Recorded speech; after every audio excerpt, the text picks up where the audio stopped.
বুধবার ইরানের দক্ষিণ পার্স গ্যাস ফিল্ডে বিমান হামলা চালিয়েছে ইসরায়েল। জবাবে পাল্টা হামলায় কাতারের প্রধান জ্বালানি কেন্দ্র রাস লাফান ইন্ডাস্ট্রিয়াল সিটি এবং সৌদি আরবের রাজধানী রিয়াদের দুটি শোধনাগারে হামলা চালিয়েছে ইরান। এই হামলায় কাতারের গ্যাস প্রক্রিয়াকরণ সক্ষমতার ব্যাপক ক্ষতি হয়েছে। এই ঘটনায় সৌদি আরবও ইরানের বিরুদ্ধে সামরিক ব্যবস্থা নেওয়ার অধিকার রাখে বলে ঘোষণা দিয়েছে। এতে করে পুরো মধ্যপ্রাচ্যের চলমান যুদ্ধ আরও বিপজ্জনক হয়ে উঠেছে। সিএনএন-এর একটি প্রতিবেদনে বুধবার এই হামলার ঘটনা নিশ্চিত করা হয়েছে।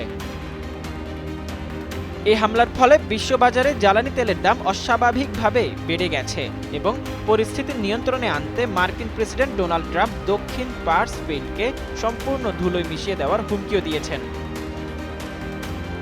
ভৌগোলিকভাবে দেখা যায় দক্ষিণ পার্স হল বিশ্বের বৃহত্তম প্রাকৃতিক গ্যাস ভাণ্ডারের একটি অবিচ্ছেদ্য অংশ, যা পারস্য উপসাগরের জলসীমায় অবস্থিত। ইরান ও কাতার যৌথভাবে এই বিশাল গ্যাস ক্ষেত্রের মালিক, যেখানে কাতারের অংশটি নর্থ ডোম নামে পরিচিত। বার্তা সংস্থা রয়টার্স জানায়, এই পুরো ক্ষেত্রে প্রায় 1800 ট্রিলিয়ন ঘনফুট ব্যবহারযোগ্য গ্যাস রয়েছে, যা দিয়ে পুরো বিশ্বের আগামী 13 বছর জ্বালানি চাহিদা মেটানো সম্ভব। ইরানের জন্য দক্ষিণ পার্স কেবল একটি গ্যাস ক্ষেত্র নয়, বরং এটি তাদের অভ্যন্তরীণ শক্তির প্রধান উৎস। এখান থেকে উত্তোলিত গ্যাস দিয়ে ইরানের বিদ্যুৎ উৎপাদন এবং ঘরবাড়ি উষ্ণ রাখার ব্যবস্থা করা হয়। ফলে এই অবকাঠামোতে আঘাত হানা মানে ইরানের সাধারণ মানুষের জীবনযাত্রা সরাসরি অচল করে দেওয়া।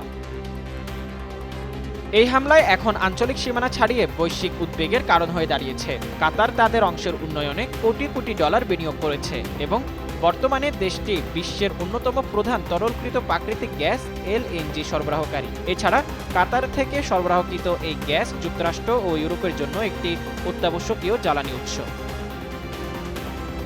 এদিকে মার্কিন প্রেসিডেন্ট ডোনাল্ড ট্রাম্প দাবি করেছেন, ইসরায়েলের হামলার বিষয়ে যুক্তরাষ্ট্র কিছুই জানত না। তবে সিএনএন-এর হাতে আসা তথ্য অনুযায়ী দুজন ইসরায়েলি কর্মকর্তা জানিয়েছেন যে হামলাটি যুক্তরাষ্ট্রের সাথে সমন্বয় করেই চালানো হয়েছে।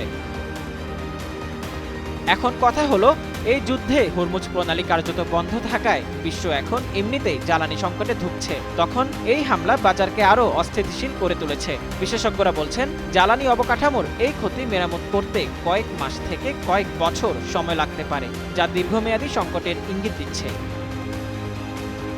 মুজাম্মেল পায়েল, যুগান্তর নিউজ।